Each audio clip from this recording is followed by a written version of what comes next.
bahwa keseharian Anda ini sudah Islami. Saat Anda tidak bisa melakukan apa saja.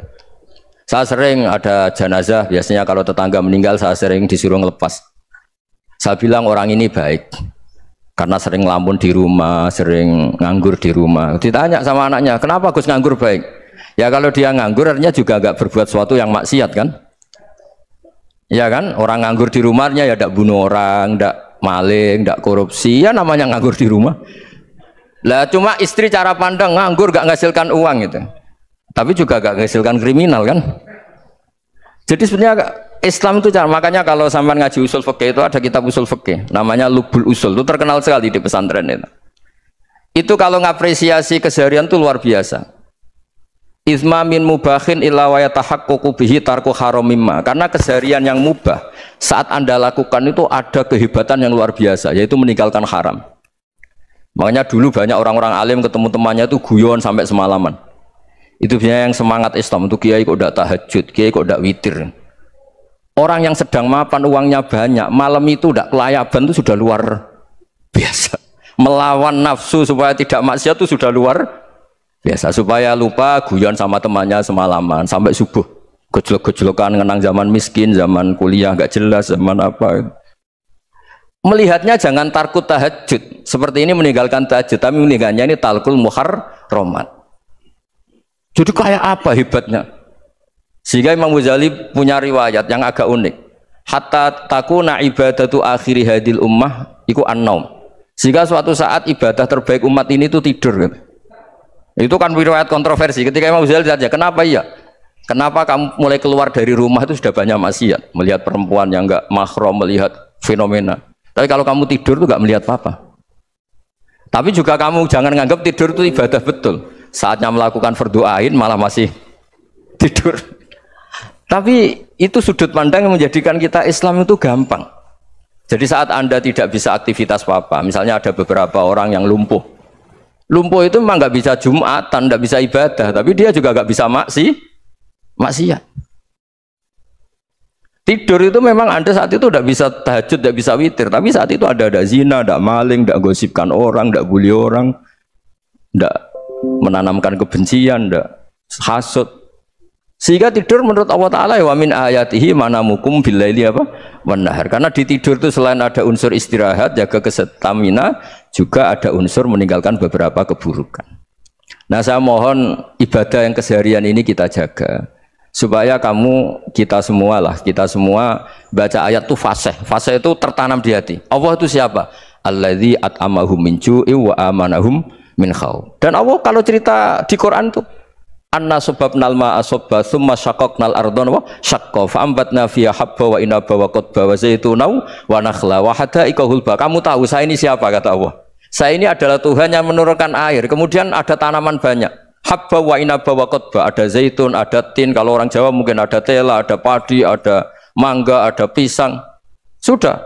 Wa inaba wa zaituna wa nakhla wa hada'iqa hulba, ada perkebunan yang lebat. Tujuannya apa? Mata Allahkum, silahkan kamu pakai, kamu nikmati. Tapi karena kadang kita ini punya ide-ide besar.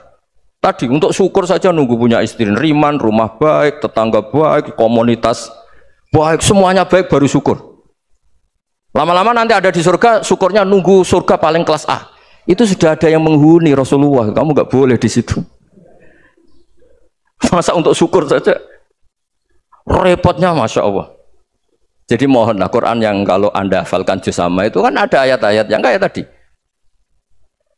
Ya, fal yang dzuril insanu ila ta'ami. Coba lihat apa yang kamu makan ya, dari mana? Dan untuk mempertahankan hidup kamu keseharian. Jadi jangan kira ibadah itu harus membentuk komunitas yang versi Anda. Ibadah itu harus hal yang mulu-mulu. Kesehariannya Anda alami.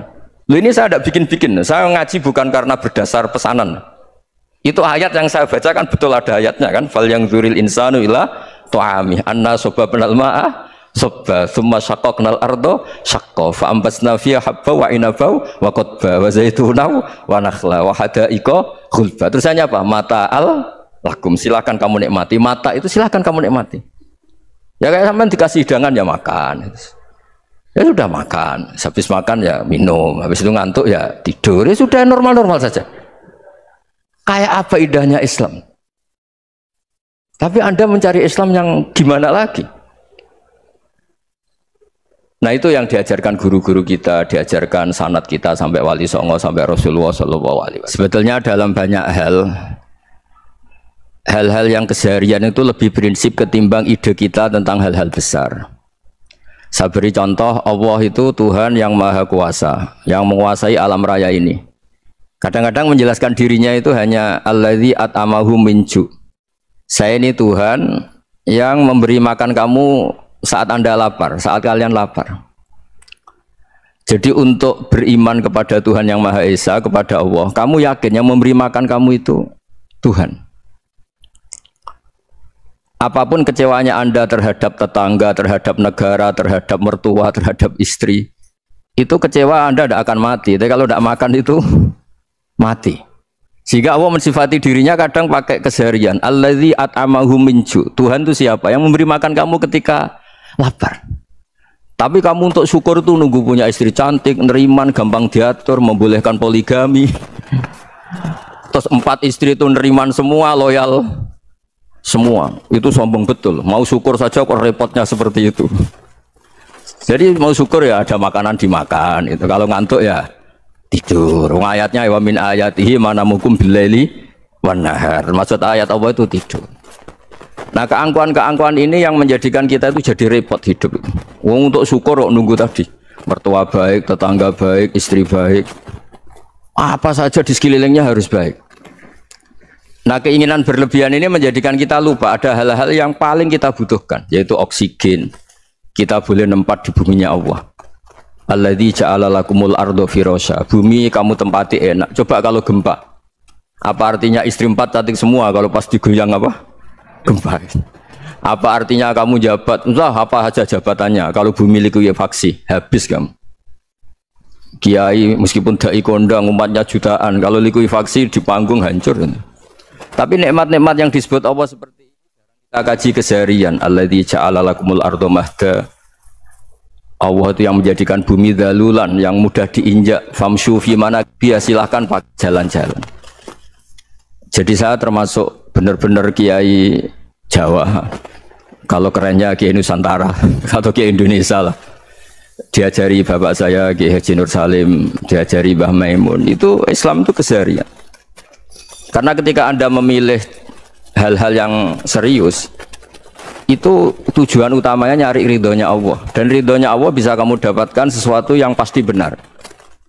Misalnya dalam sebuah hadis Sahih Muslim disebutkan, Inna woha la yardo anil abdi idha akalal akla fayahmadahu alaiha aw yashraba syarba fayahmadahu alaiha. Itu redaksinya inna itu sesungguhnya, la yardo juga pakai lam taukid, juga maknanya sesungguhnya. Sungguh-sungguh Allah sangat ridho ketika seorang hamba itu makan ketika sesuap nasi dia muji Allah, ketika minum seteguk nasi dia muji Allah. Itu kalau orang diridhoni Allah itu wali betul. Itu untuk jadi wali itu gampang. Kamu makan ridho, kamu nginjak buminya Allah ridho seneng, kamu hidup keseharian aman seneng. Nah ini supaya sampean kita semua ngaji betapa panduan Rasulullah untuk menggapai ridho Allah itu banyak yang keseharian sekali. Saking kesehariannya banyak dalam hadis dan itu sahih. Nabi menyebut hal-hal yang keseharian. Hatta ma tas'alu fi fimra'atika. Kamu punya uang, kemudian istri kamu bisa makan, itu ibadah. Bahkan sebagian ibadah itu dicontohkan Nabi yang akhirnya diprotes sahabat. Yaitu wa fi buti ahadikum sedekah. Kamu menggauli istri kamu itu ya sedekah. Sampai sahabat bilang, yang benar ya Rasulullah. Ayati ahaduna syahwatahu wa huwa lahu ajrun. Masa urusan biologis, urusan syahwat kemudian dia dapat pahala. Nabi menjawab, alai salawadu'aha fi haramin aka'ana alaihi wisrun. Bagaimana kalau dia meletakkan ke yang tidak benar, itu kan dosa. Nah, hal-hal seperti ini yang saya ingin teman-teman semua lah, semua. Saya juga agak ingin ngaji demi Anda juga agak ingin. Itu dosa sekali ngaji kok pesanan kelompok tertentu itu gak boleh. Islam itu untuk semua, jadi ya cuma karena di depan saya jenengan ya seakan-akan jenengan korbannya. Itu ada ilmunya dalam usul fikih itu. Jadi orang itu harus ngaji usul fikih. Nama yang disebut, mungkin Mas Sufyan masih ingat zaman ngaji usul fikih. Nama yang disebut itu tidak jaminan sebagai prioritas perintah. Jadi misalnya gini, kebetulan yang di depan Nabi itu Abu Dzar. Nabi ya bilang, ya Abu Dzarin ini uhibbuka misalnya, atau ya Mu'ad ini uhibbuka, atau ya Abu Hurairah ini uhibbuka misalnya. Banyaklah riwayat yang Nabi nyebut ya Abu Dzarin, ya Mu'ad, ya Abu Hurairah. Kemudian misalnya Nabi meneruskan khitab, ini uhibbuka, saya mencintai kamu, fakul dubur sholatin, atau sebagian riwayat disebut fala tada'anna dubura kulli sholatin, Allahumma inni ala dzikrika wa syukrika wa husni ibadatik. Saya mencintai kamu, siapa saja, Mu'ad bisa, Abu Dzar bisa, siapa? Saya mencintai kamu, mohon kalau habis sholat kamu jangan lupa wiridan Allahumma a'inni ala dzikrika wa syukrika wa husni ibadatik. Ya Allah, tolong kami permudah supaya mudah ingat engkau. Anda tidak bisa mentang-mentang, wong nama saya Parmin, nama saya Purnomo, itu yang diperintahkan Mu'ad misalnya. Jadi yang disebut satu, tapi khitab itu untuk siapa saja.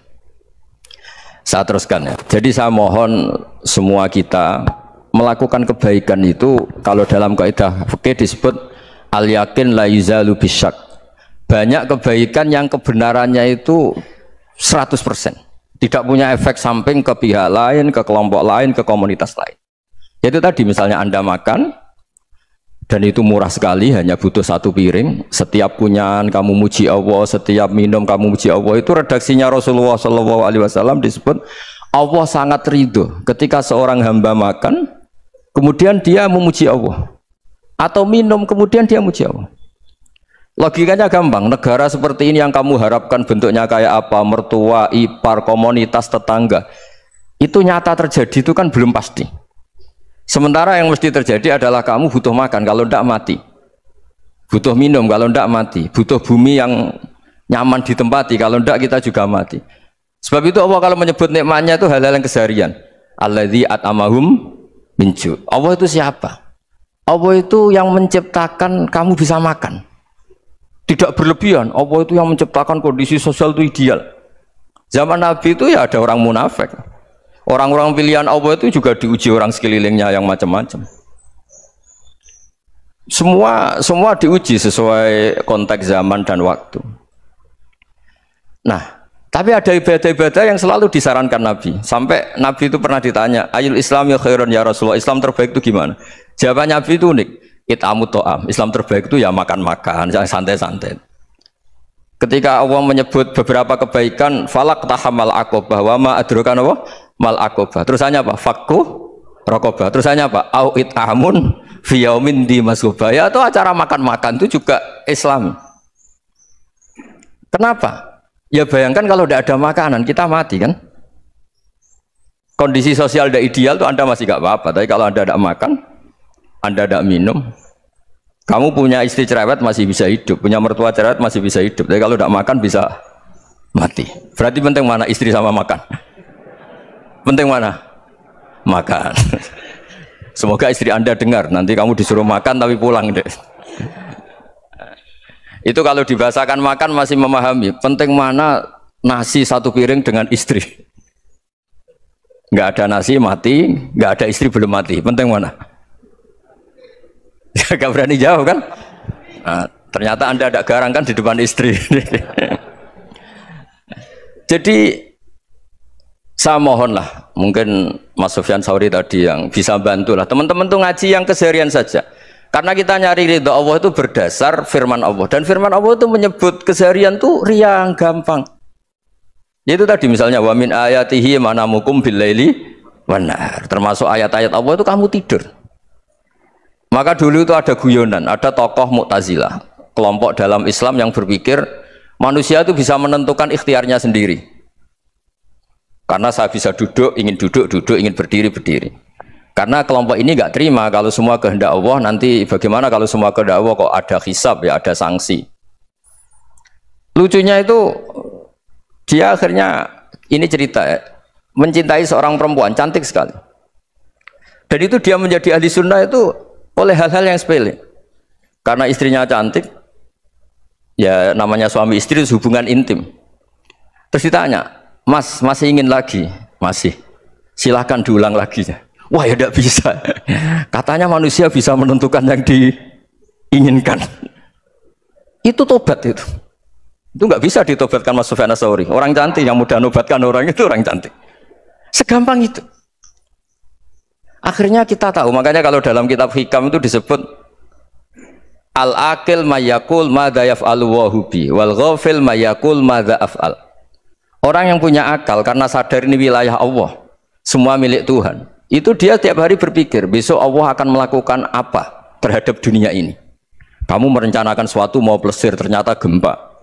Mau wisata ke Rusia ternyata perang. Kamu tidak pernah tahu apa yang akan terjadi besok. Wa ma tadri nafsum madza taksibu ghadan.